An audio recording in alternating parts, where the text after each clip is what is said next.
Hello B.El.Ed students.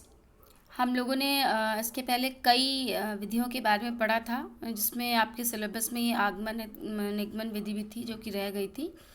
तो आज उसी पर डिस्कस कर लेते हैं। और शिक्षण विधि से आप क्या समझते हैं और शिक्षण प्रविधि से आप क्या समझते हैं, इसके बारे में नेक्स्ट टॉपिक जो नेक्स्ट आपका डिवाइसेस और मेथड्स वाला है, उसमें हम इसी का एक इलेबोरेट वे में थोड़ा सा और बता देंगे। हालांकि सब सेम है, लेकिन फिर भी विधियां और प्रविधियां में क्या अंतर है वो हम आपको बता देंगे।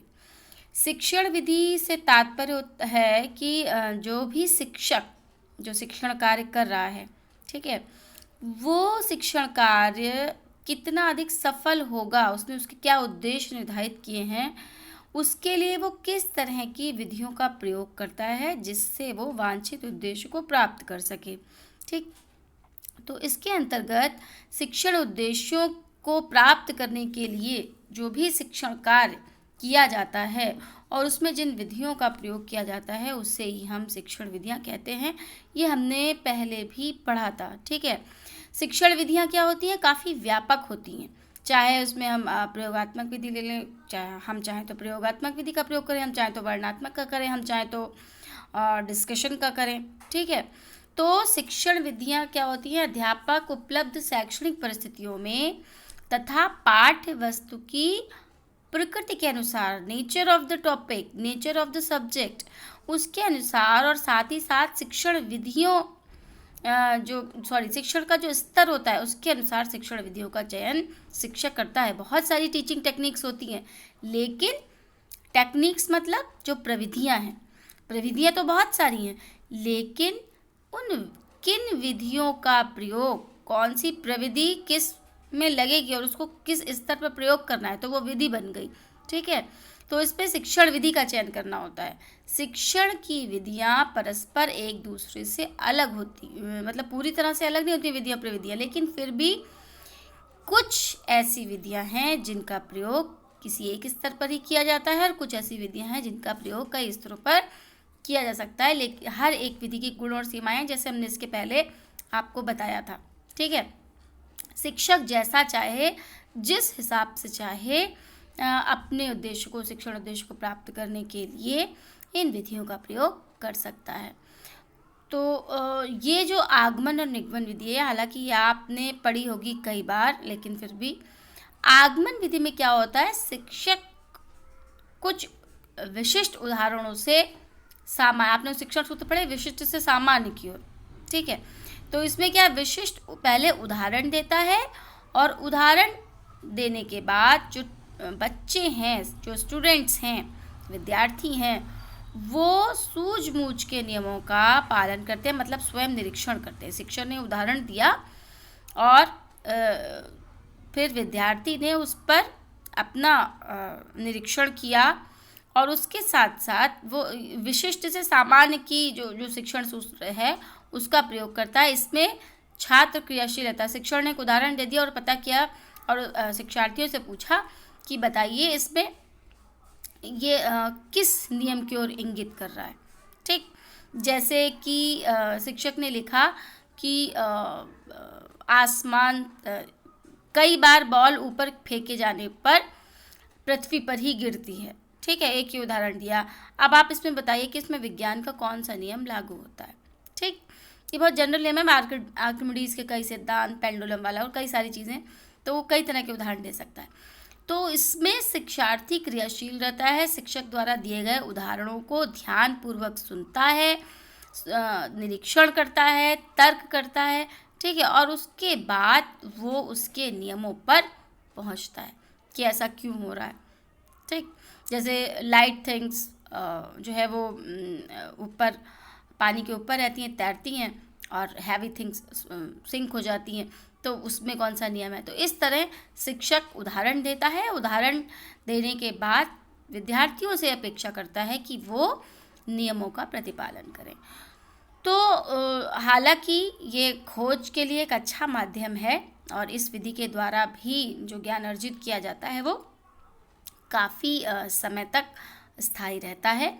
लेकिन इस विधि से शिक्षण करने पर जो इसका ड्रॉबैक है वो क्या है कि बहुत धीमी गति से इसमें शिक्षण होता है, धीमी रहती है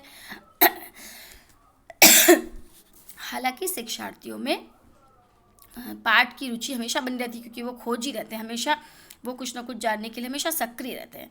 लेकिन अगर कोई बालक डल है, ध्यान नहीं दे रहा है, किसी और चीज़ में उसका इन्वॉल्वमेंट है, तो वो इस बात को जान ही नहीं पाएगा। यानी कि मंद बुद्धि बालक जो है वो, उसके लिए इस विधि का कोई भी मतलब नहीं है। और साथ ही साथ कुछ विद्यार्थी भी नियमों से, सामान्य नियमों से पर पहुंचने में, उदाहरण के द्वारा नियमों तक पहुंचने में काफ़ी समय भी लगता है, तो उसमें ज़्यादा समय लग जाता है, जिससे कहीं ना कहीं शिक्षक के दायरे की परीक्षा भी होती है। और शिक्षक इतना टाइम नहीं देते हैं तो बच्चे सही रिजल्ट भी नहीं पहुंच पाते। एक दो उदाहरण, और कभी कभी हमें कई उदाहरण भी लेने होते हैं। एक दो उदाहरणों के मान लीजिए हुआ, उस पर कई नियम भी लग सकते हैं, तो कई उदाहरणों के आधार पर निष्कर्ष जो निकाला जाता है वो कभी कभी गलत भी हो जाता है। तो आगमन विधि का प्रयोग जो है उसके लिए धैर्य की आवश्यकता होती है, काफ़ी समय भी लग सकता है। इसका प्रयोग विज्ञान में, गणित में जैसे मैथ्स में लॉन्ग मेथड, शॉर्ट मेथड्स होते हैं किसी पे को सॉल्व करने के, और एक ही क्वेश्चन को सॉल्व करने के एक दो तरीके भी होते हैं।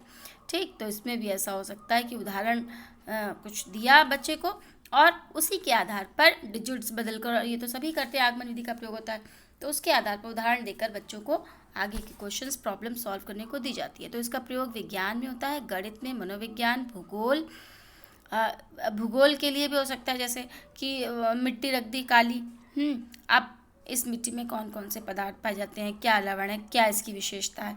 ठीक, सामाजिक विज्ञान और अनेक विषयों में इसका प्रयोग किया जाता है। उदाहरण के लिए यदि गणित के विद्यार्थी को इसका ज्ञान कराना हो कि त्रिभुज के तीनों कोणों का योग 180 डिग्री है, ठीक है, बराबर होता है, तो उसे क्या करना होगा भाई, कोण बनाने होंगे, तीनों त्रिभुज बनाना होगा, उसके बाद उनके कोणों को मापना होगा, फिर उसका योग करने के योग करने के लिए कहा जाएगा। तो विद्यार्थी देखेंगे कि त्रिभुजों का कोण 180 आता है। अगर किसी विद्यार्थी ने सही निष्कर्ष नहीं निकाला या सही योग नहीं निकाल पाया, त्रिभुज सही नहीं बनाया, तो योग गड़बड़ हो जाएगा। तो ये सारी चीज़ें आगमन विधि में आती हैं। ठीक है, पहले उदाहरण, फिर उसका नियमीकरण। अब आता है इंडक्टिव के बाद डिडक्टिव मेथड, निगमन विधि। नियम पहले, उदाहरण बाद में, दोनों में बताया। निगमन विधि के अनुसार शिक्षण जब सामान्य नियम पढ़ता है और फिर वो सामान्य नियम से विशिष्ट उदाहरणों की तरफ, आगे की तरफ बढ़ता है। मतलब सामान्य में उसको प्रस्तुत किए जाते हैं, उसकी सत्यता को प्रमाणित, जो कि पहले से उदाहरण द्वारा उसकी सत्यता को प्रमाणित किया जाता है। ठीक, और विशिष्ट परिस्थितियों में उसका क्या प्रयोग हो सकता है ये बताया जाता है। तो विद्यार्थी इससे जो इस विधि से जब शिक्षण होता है तो विद्यार्थी को किसी नियम को बनाने की समस्या का जो सामना है वो नहीं करना पड़ता है। दिए गए नियम पर उसे उदाहरणों का प्रस्तुतिकरण करके समाधान करना होता है। हालांकि शिक्षण अधिगम में, हालांकि विद्यार्थी इसमें क्रियाशील कम रहता है और रुचि जो है वो बहुत अधिक इसमें विकसित नहीं हो पाती, क्योंकि वो कहीं ना कहीं शिथिल हो जाता है, निष्क्रिय हो जाता है। पर इसके द्वारा अर्जित ज्ञान को बहुत लंबे समय तक अर्जित भी नहीं रखा जा सकता। जैसे कंप्यूटर के बारे में आपको बताया जाए कि इसको ऐसा ऐसा करने से इसका ये रिजल्ट आता है, इनपुट है या आउटपुट है, आईपीओ प्रोसेसिंग बताई जाए, लेकिन वो केवल बताई जाए, वो करके ना दिखाया जाए, तो आप कुछ समय बाद भूल जाएंगे। कोई प्रोग्रामिंग है, जब तक आप उसको सिस्टम पे नहीं करेंगे तो उसको रटने से भी कोई फ़ायदा नहीं होगा। ठीक है, तो नियम जैसे अंडू करने की विधि है कंट्रोल Z, लेकिन जब आपने की नहीं, उसका यूज़ ही नहीं किया, तो वो आपके किसी काम की नहीं। तो यहाँ पर क्या है, कंप्यूटर में भी ऐसा होता है, अगर हम नियमों को याद, अगर हम उसकी प्रोग्रामिंग को याद करने के बावजूद उसकी दूसरी चीज़ों को याद ना करें और प्रोग्रामिंग स्वयं ना करें, तो हम उसको नहीं कर पाएंगे। तो यही चीज़ होती है कि निगमन विधि में हालांकि शीघ्रता से जो उसका ज्ञान होता है बहुत लंबे समय तक अगर प्रैक्टिस ना करें तो उपयुक्त नहीं है, लेकिन जल्दी से जल्दी कोई प्रोजेक्ट आपको बना के दिखाना है तो आप उसको दिखा सकते हैं। ठीक है, औसतन निम्न विद्यार्थियों के लिए उपयोगी होती है। इस विधि का प्रयोग गणित, सामाजिक विषय, विज्ञान, भूगोल, व्याकरण आदि के शिक्षण में किया जाता है। जैसे व्याकरण की, अगर हम हिंदी व्याकरण या इंग्लिश व्याकरण की बात करें तो हमने सीधे सीधे नियम पहले बता दिया कि एक्टिव पैसिव में सब्जेक्ट पहले आता है, प्रेडिकेट को सब्जेक्ट बनाया जाता है, सब्जेक्ट को प्रेडिकेट बनाया जाता है, वर्ब। तो अगर हम उसको पहले से ही नियम वगैरह बता दिए और बच्चे ने उसको देख लिया, ध्यान से समझ लिया, तो एक औसत दर्जे का बच्चा भी इन चीज़ों को सीख सकता है। ठीक, अब आता है आगमन और निगमन विधि दोनों। आगमन और निगमन विधि दोनों का प्रयोग यदि उनके गुणों के आधार पर किया जाता है तो ये सबसे अच्छी शिक्षण विधि मानी जाती है, क्योंकि दोनों विधियां वास्तव में एक दूसरे के पूरक के रूप में ही हैं।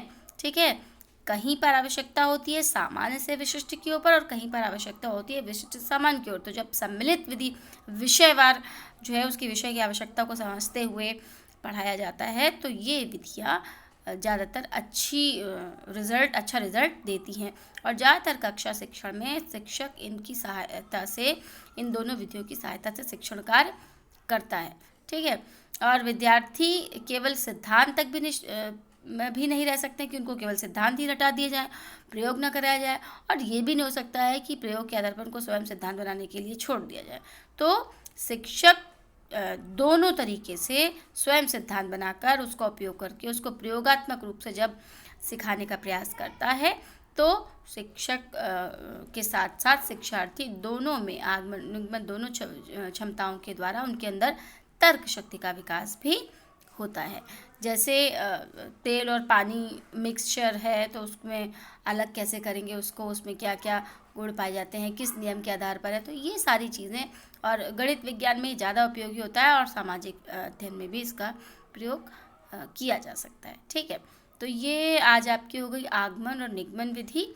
ठीक है, इसके अलावा ऐसा कुछ नहीं है जो आप फ़िलहाल तो ऐसा कुछ नहीं है इस सेकेंड टॉपिक तक आते आते।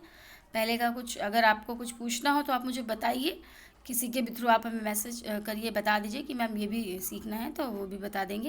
इसके बाद विधियाँ और प्रविधियाँ, उसके बारे में अंतर है नेक्स्ट टॉपिक, तो वो आपको नेक्स्ट वीडियो में बता देंगे। ठीक है।